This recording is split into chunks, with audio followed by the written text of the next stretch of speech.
नाश्ते तो आपने कई तरह से बनाए होंगे। आज मैं आपके साथ एकदम ही डिफरेंट नए तरह के नाश्ते की रेसिपी शेयर करने वाली हूँ। एकदम ही यूनिक सी यह रेसिपी है। देखने से भी इसका जो लुक है ना बहुत ही प्यारा आता है। और अगर आप इसे बच्चों को लंच बॉक्स में देंगे ना तो बच्चे ज़रूर से फिनिश करके आएंगे। इतना क्रिस्पी बन करके तैयार होता है कि बच्चे मार्केट के चिप्स कुरकुरे वगैरह भी भूल जाएंगे। मिनटों में बनने वाली ऐसी सुपर क्रिस्पी यह रेसिपी है जिससे बच्चे क्या बड़े भी बहुत ही ज़्यादा चाव से खाएंगे। तो एक बार इस रेसिपी को आप ज़रूर से ट्राई कीजिएगा। सच में यह रेसिपी आपको और आपके पूरे परिवार को बहुत ज़्यादा पसंद आएगा। इस रेसिपी की खास बात यह है कि इसे आप एक बार बनाकर 8 से 10 दिन तक स्टोर भी कर सकते हैं। एकदम यूनिक तरीके से इस रेसिपी को हम बना करके तैयार करेंगे। इस तरह से आज तक आपने कोई भी नाश्ता नहीं बनाया होगा। तो एक बार ट्राई जरूर से कीजिएगा, रेसिपी आपको बहुत ज़्यादा पसंद आएगा। चलिए इसे बनाना स्टार्ट करते हैं। हेलो एवरीवन, रितुस रियल रेसिपीज में आपका स्वागत है। फ्रेंड्स, आज मैं आपके साथ पोहा और बेसन से बनने वाली एकदम ही यूनिक सी रेसिपी शेयर करने वाली हूँ। तो रेसिपी अगर आपको पसंद आए तो प्लीज़ वीडियो को लाइक, चैनल को सब्सक्राइब ज़रूर से कर लीजिएगा। और इस रेसिपी को अपने फ्रेंड्स और फैमिली के साथ शेयर भी ज़रूर से कीजिएगा। यह रेसिपी आप कहाँ से बैठकर देख रहे हैं, प्लीज़ कमेंट कर आप मुझे ज़रूर से बताना। मुझे यह जानकर वाकई में बहुत ज़्यादा खुशी होती है कि मेरी रेसिपी को लोग कहाँ कहाँ से देख रहे हैं। इस रेसिपी को हम पोहा और बेसन से बना करके तैयार करेंगे, लेकिन इस रेसिपी को एकदम ही यूनिक तरीके से हम बना करके तैयार करेंगे। पोहा बेसन से कई तरह के नाश्ते आपने बनाए होंगे, लेकिन आज तक इस तरह से आपने कभी भी नहीं बनाया होगा। तो पूरी वीडियो को लास्ट तक ज़रूर से देखिएगा। अगर आपने रेसिपी को स्किप कर देखा तो हो सकता है कि वीडियो का कोई भी पार्ट आपसे मिस हो जाए और आपकी रेसिपी अच्छे से ना बन पाए। तो मैंने यहाँ पर लगभग 1 कटोरी पोहा लिया है और पोहा को अच्छे से पहले मैंने छान लिया था। पोहा की क्वांटिटी आप अपने अनुसार रख सकते हैं। बस इस बात का ध्यान रखिएगा कि दोनों की क्वांटिटी को हमें इक्वल रखना है। मतलब जितना आपने पोहा लिया है उतना ही हम यहाँ पर बेसन का यूज़ करने वाले हैं।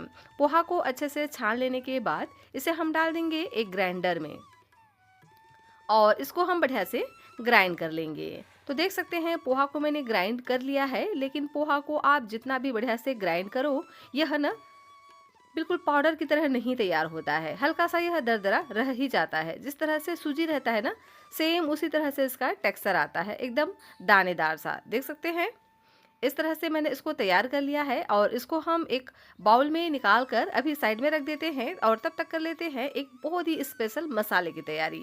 इस मसाले के साथ में इस रेसिपी को अगर आप बनाएंगे ना तो इसका टेस्ट सच में बहुत ज़्यादा आपको पसंद आएगा।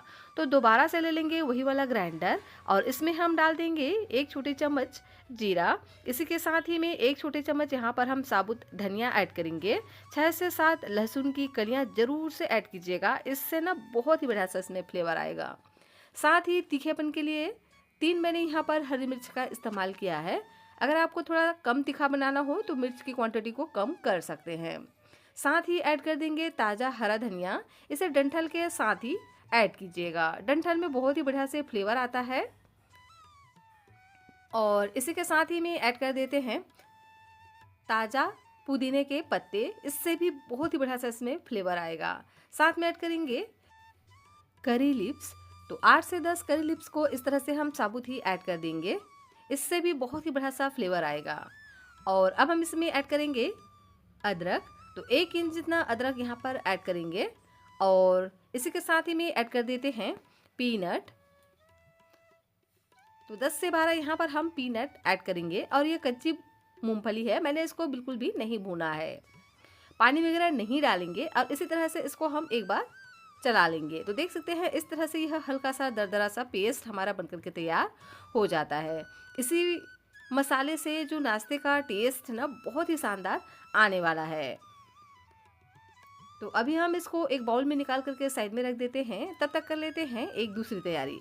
मैंने यहाँ पर बेसन लिया है, तो जितना हमने पोहा लिया है ना उतना ही हम यहाँ पर बेसन का यूज़ करेंगे। इसे हम डाल देते हैं एक बड़े से मिक्सिंग बाउल में और अब हम इसमें कुछ मसाले ऐड करेंगे। तो डाल देते हैं जीरा। 1 छोटी चम्मच यहाँ पर हम जीरा ऐड करेंगे। 1 छोटी चम्मच डाल देते हैं तिल। तो मैंने यहाँ पर व्हाइट वाला तिल का इस्तेमाल किया है, आप भी ज़रूर से ऐड कीजिएगा। अगर व्हाइट तिल नहीं है तो यहाँ पर आप ब्राउन तिल का भी इस्तेमाल कर सकते हैं। चटपटा टेस्ट के लिए चाट मसाला ज़रूर से ऐड कीजिएगा, इससे ना बहुत ही बढ़िया से इसमें फ्लेवर आएगा। इसी के साथ ही में 1 छोटी चम्मच डाल देते हैं अजवाइन और नमक डालेंगे स्वाद के अनुसार।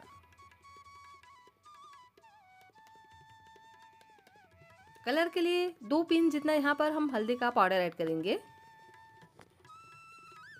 और 1/4 चम्मच यहाँ पर हम डाल देते हैं भुने हुए जीरे का पाउडर। यहाँ पर आप अपने मनपसंद और भी मसाले ऐड कर सकते हैं, लेकिन मसाले की क्वांटिटी को यहाँ पर हमें बहुत ही कम रखना है, बस थोड़ा थोड़ा यहाँ पर हम मसाले यूज़ करेंगे और सभी चीज़ों को एक बार ड्राई ही इस तरह से मिक्स कर लेंगे।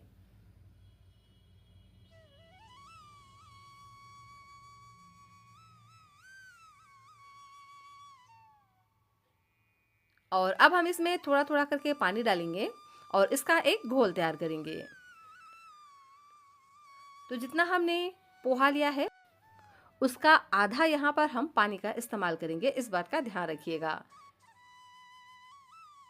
तो अच्छे से इसको हम मिक्स करेंगे। पहले गाढ़ा सा घोल तैयार कीजिएगा ताकि बिल्कुल भी इसमें लम्स ना पड़े। उसके बाद थोड़ा सा पानी और डालकर इस घोल को थोड़ा सा पतला कर लेंगे। पानी की क्वांटिटी को ध्यान में रखकर आप इस रेसिपी को बनाएंगे ना तो बहुत ही बढ़िया से नाश्ता आपका एकदम क्रिस्पी करारा बन करके तैयार होगा। क्योंकि आगे हम यहाँ पर एक और इंग्रेडिएंट्स इस्तेमाल करने वाले हैं जिससे आपकी रेसिपी बहुत ही बढ़िया एकदम शानदार बन करके तैयार होगी। तो देख सकते हैं अच्छे से मैंने इस घोल को तैयार कर लिया है एकदम गाढ़ा सा। अगर यहाँ पर आप पोहा की क्वांटिटी के अनुसार सेम क्वांटिटी में पानी का इस्तेमाल करेंगे तो आपकी रेसिपी अच्छे से नहीं बन पाएगी।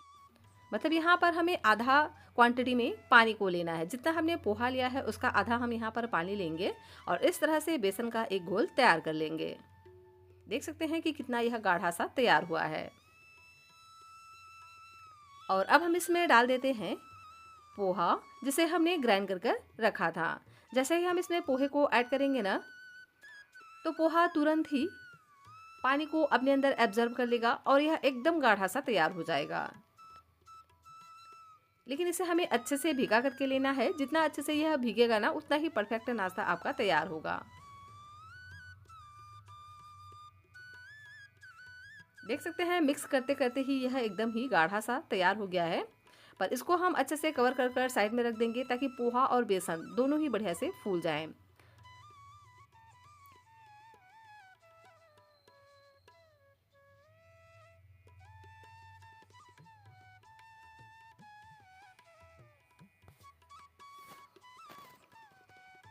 तो अभी हम इसको साइड में रख देते हैं और कर लेते हैं एक दूसरी तैयारी। तो मैंने यहाँ पर लिया है एक बड़े साइज का उबला हुआ आलू जिसे मैंने अच्छे से छील लिया है। इस आलू को चाहे तो आप ग्रेटर से ग्रेट भी कर सकते हैं या हाथों से मसल करके भी ले सकते हैं, लेकिन अगर आप इसे पोटैटो मैशर से मैश कर लेंगे ना तो ये बहुत ही आसानी से मैश हो जाते हैं। अगर आपने आलू को पहले ही उबाल करके फ्रिज में रख दिया था तो आप आलू को ग्रेट कर लीजिएगा, और अगर आपने आलू को तुरंत ही उबाला है तो इस तरह से पोटैटो मैशर से मैश कर लीजिएगा। मैश कर लेंगे ना तो देख सकते हैं बिल्कुल भी इसमें बड़े टुकड़े नहीं रहते हैं और एकदम ही स्मूथ सा आलू हमारा बन करके तैयार हो जाता है। तो मैंने इसको अच्छे से मसल कर चिकना कर लिया है और देख सकते हैं बिल्कुल भी इसमें आलू के बड़े चंक्स नहीं हैं, एकदम ही चिकना सा आलू हमारा बन करके तैयार हो गया है। अगर यहाँ पर आप मीडियम साइज़ के आलू ले रहे हों तो यहाँ पर 2 आलू का इस्तेमाल कीजिएगा। मैंने यहाँ पर बड़े साइज़ के आलू लिए हैं इसलिए मैंने यहाँ पर 1 ही आलू का इस्तेमाल किया है।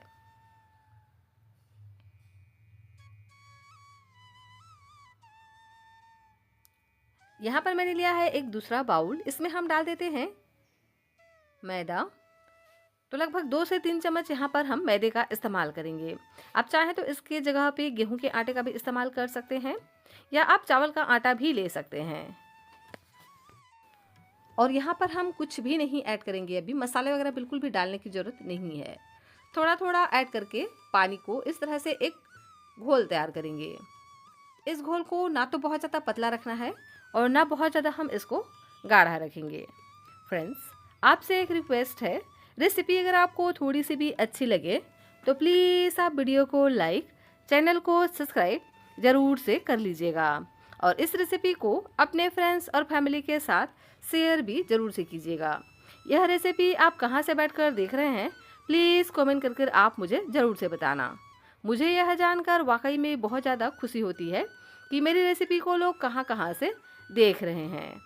तो देख सकते हैं इस तरह से एक पतला सा घोल मैंने तैयार कर लिया है। और इधर देखिए, ये जो पोहा और बेसन है ना, यह भी अच्छे से फूल गया है और फूल करके एकदम ही ये गाढ़ा सा तैयार हो गया है। तो इसी तरह से इसको हमें गाढ़ा ही तैयार करना है। इसी तरह से अगर आप तैयार करेंगे ना तो ही आपकी रेसिपी एकदम ही क्रिस्पी शानदार बनकर के तैयार होगी।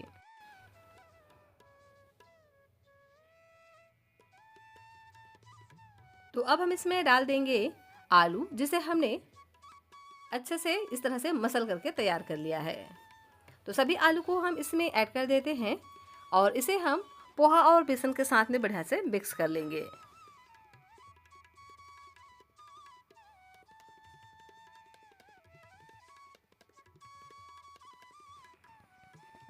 जैसे जैसे आप इसको मिक्स करते जाएंगे ना, एकदम ही ये परफेक्ट कंसिस्टेंसी में आ जाएगा, क्योंकि आलू में खुद का मॉइस्चर रहता है। तो ये बहुत ही आसानी से इस तरह से मिक्स हो जाते हैं और एकदम ही परफेक्ट कंसिस्टेंसी में आ जाता है। अच्छे से इसको हम इस तरह से मिक्स करते जाएंगे मसल मसल कर, ताकि ये एकदम डो की तरह बन करके तैयार हो जाए।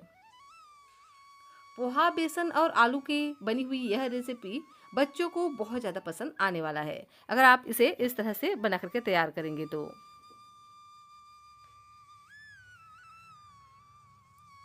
देख सकते हैं अच्छे से मैंने इसको मसल मसल कर मिक्स कर लिया है और एकदम ही यह डो की तरह बन करके तैयार हो गया है। इस डो को हमें ना तो बहुत ज़्यादा हार्ड रखना है और ना बहुत ज़्यादा हम इसको पतला रखेंगे। यह डो अगर आपसे परफेक्ट तरीके से बन जाता है तो इसका मतलब है कि आपकी रेसिपी बहुत ही ज़्यादा अच्छे से बन करके तैयार होगी। अगर यह डो बहुत ज़्यादा अगर सॉफ्ट हो जाता है ना तो अच्छे से नहीं बन पाता है, और अगर आप बहुत ज़्यादा हार्ड होगा ना तो भी अच्छे से नहीं बनेंगे। तो अब हम इसमें ऐड कर देते हैं वह मसाले जिसे हमने पहले तैयार करके रखा था। इसी मसाले से इस नाश्ते का जो टेस्ट है ना, बहुत ही शानदार आता है। तो इस तरह से आप इस मसाले को ज़रूर से ऐड कीजिएगा। सच में इस रेसिपी में ना 4 चांद लग जाएगा अगर आप इसे इस तरह से इस मसाले के साथ बना करके तैयार करेंगे तो। और देख सकते हैं यह अच्छे से तैयार हो गया है। मैंने इसको अच्छे से मसल मसल कर मिक्स कर लिया है।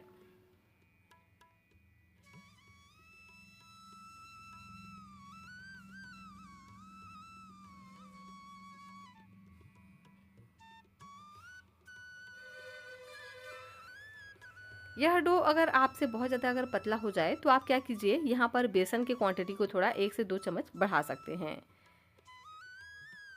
और अगर बहुत ज़्यादा हार्ड हो जाता है तो यहाँ पर आप आलू की क्वांटिटी को बढ़ा दीजिएगा। इससे ये परफेक्ट कंसिस्टेंसी में आ जाएगा और इस तरह से एक डो बना करके तैयार कर लेना है। देख सकते हैं कि किस तरह से डो बन करके तैयार हुआ है। तो चलिए अब हम इसको शेप देते हैं। तो इसके लिए क्या करेंगे, इसको हम इक्वल 3 लोइयों में पहले तैयार कर लेते हैं।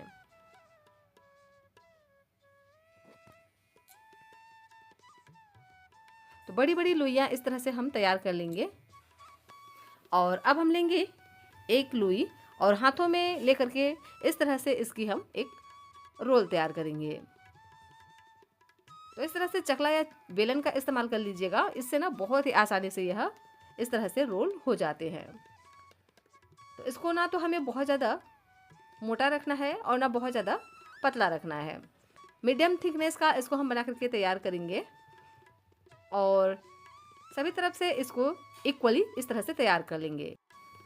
आप चाहें तो इसको अपने मनपसंद किसी भी शेप में भी बना करके तैयार कर सकते हैं। चाहे तो आप इसे छोटा सा पोर्शन लेकर हाथों में ही इस तरह से सर्कल की तरह या ट्रायंगल की तरह भी बना करके तैयार कर सकते हैं, लेकिन इस तरह से बनाएंगे ना तो बहुत ही ईजिली यह तैयार हो जाते हैं। अब हम इसको इस तरह से छोटे छोटे पीसेस में कट कर लेते हैं। तो नाइफ वगैरह से भी आप इसको कट कर सकते हैं। देख सकते हैं इस तरह से 1-1 इंच की दूरी पर हम कट करते जाएंगे। एक साथ ढेर सारा नाश्ता बन करके तैयार हो जाता है इस तरह से अगर आप तैयार करेंगे तो। और अब हम क्या करेंगे, इसको इस तरह से शेप देंगे। तो इस तरह से हाथों से घुमाते हुए इसको हम शेप देंगे ओवल का। देख सकते हैं ना कितना आसानी से यह तैयार हो जाता है। तो इसी तरह से मैंने दूसरा भी रोल कर तैयार कर लिया है। इसे भी हम इसी तरह से 1-1 इंच की दूरी पर कट करते जाएंगे और इसे भी हम इस तरह से छोटे छोटे ओवल शेप में तैयार कर लेंगे। चाहे तो आप इसे बॉल की तरह भी बना करके तैयार कर सकते हैं या आप इसे छोटे छोटे स्क्वायर पीस में भी तैयार कर सकते हैं। और लीजिए सभी को ही मैंने इसी तरह से तैयार कर लिया है, देख सकते हैं। आधा कप पोहा और बेसन से यह रेसिपी ढेर सारा बन करके तैयार हो जाता है और एकदम ही क्रिस्पी बन करके तैयार होता है। तो इसको क्रिस्पी करने के लिए एक यूनिक सा तरीका हम अपनाने वाले हैं, जिससे यह रेसिपी बहुत ज़्यादा शानदार बन करके तैयार होगा। तो इसके लिए करेंगे क्या, जो हमने स्लरी पहले तैयार करके रखा था ना, उसमें डीप करेंगे। तो आप चाहे तो इस तरह से एक पीस स्लरी में डाल करके भी आप इसको इस तरह से रख सकते हैं। एक एक पीस डालते जाइए और आप इसको पहले इस तरह से निकाल करके दूसरे प्लेट में रख लीजिए। या आप चाहें तो सभी को एक साथ इकट्ठा डालकर भी आप इसको इस तरह से पहले निकाल करके रख सकते हैं। तो मैं दोनों ही तरीका इस तरह से आपको दिखाती हूँ, देख सकते हैं। इस तरह से आप चाहें तो एक साथ बहुत सारा डाल सकते हैं और अच्छे से इस तरह से हल्के हाथों से इसको हम कोट कर लेंगे और पहले हम इसको दूसरे प्लेट में इस तरह से रख लेंगे।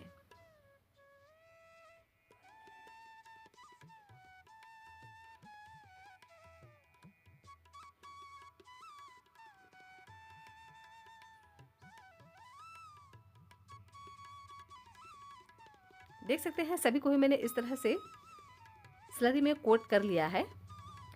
और इधर मैंने लिया है ब्रेड क्रम। ब्रेड क्रम में अगर आप इसको कोट करेंगे ना, तो इसका लुक बहुत ही बढ़िया आएगा। तो इस तरह से हम क्या करेंगे, अच्छे से इसको कोट कर लेंगे। तो सभी को पहले इस तरह से ज़रूर से आप स्लरी में डीप कर पहले निकाल लीजिएगा एक प्लेट में। उसके बाद सभी को हम डाल देंगे इस ब्रेड क्रम में और अच्छे से इसको हम कोट कर लेंगे। तो इस तरह से प्लेट को उझलते हुए भी आप इसको इस तरह से कोट कर सकते हैं। तो ये बहुत ही आसानी से इस तरह से कोट हो जाता है, देख सकते हैं। या आप चाहें तो एक एक पीस भी ब्रेड क्रम में कोट कर सकते हैं, लेकिन इस तरह से अगर आप करेंगे ना तो आपके समय की बचत हो जाएगी। देख सकते हैं कि कितना आसानी से यह कोट हो जाते हैं। अगर आप इसे डीप वाले बर्तन में लेकर के इस तरह से करेंगे ना, तो ये और भी इजीली कोट हो जाएंगे। और सभी जब इस तरह से अच्छे से कोट हो जाए तो इसको हम फिर से एक दूसरे प्लेट में निकाल लेंगे। आप चाहें तो इसको हाथों से हल्का हल्का दबा भी सकते हैं, जिससे ये बिल्कुल भी ऑयल में जाकर के नहीं बिखरेंगे। और इस तरह से कोट कर लेने के बाद 2 मिनट के लिए आप इसको इस तरह से रहने दीजिएगा। इससे ये बहुत ही अच्छे से चिपक जाएंगे। तो चलिए अब हम इसे फ्राई कर लेते हैं। देख सकते हैं ना सभी को ही मैंने इसी तरह से तैयार कर लिया है। इधर मैंने ऑयल को पहले ही गर्म करने रख दिया था। ऑयल हमारा बढ़िया से गर्म हो गया है। तो जब ऑयल अच्छे से गर्म हो जाए तभी हम इसमें डालेंगे इस नगेट्स को।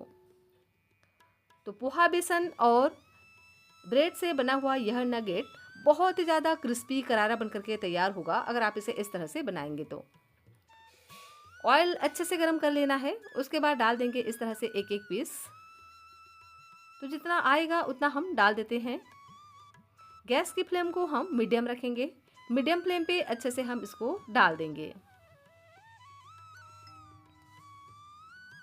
तो सभी को ही मैंने एक ही बार में ऐड कर दिया है, क्योंकि मेरा पैन बड़ा है। आप इसे 2 से 3 बैच करके भी फ्राई कर सकते हैं। बस इस बात का ध्यान रखिएगा कि गैस की फ्लेम को हमें मीडियम रखना है। मीडियम फ्लेम पे आप इसको फ्राई कीजिएगा ताकि ये अंदर तक अच्छे से क्रिस्प हो सके। पहले हम इसको 2 मिनट के लिए एक साइड से बढ़िया से गोल्डन क्रिस्प होने तक फ्राई होने देंगे। उसके बाद इसके हम साइड को चेंज कर देंगे। और देख सकते हैं कि कितना प्यारा इसमें कलर आया हुआ है। जब इस तरह से इसमें कलर आ जाए तो उसके बाद इसके हम साइड को चेंज कर कर नीचे से भी फिर से इसको हम 2 से 3 मिनट के लिए पकने देंगे।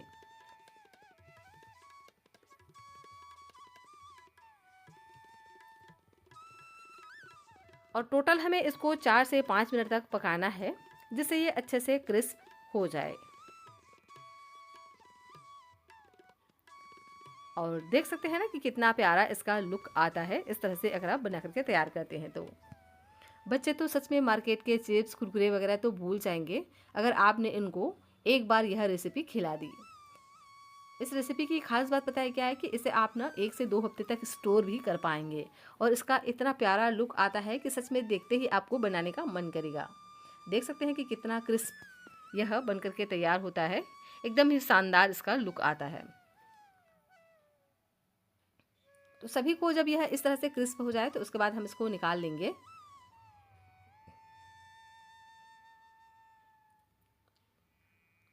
और लीजिए, गर्मा गर्म पोहा, बेसन और ब्रेड की बनी हुई नगेट्स बन करके तैयार हो गया है।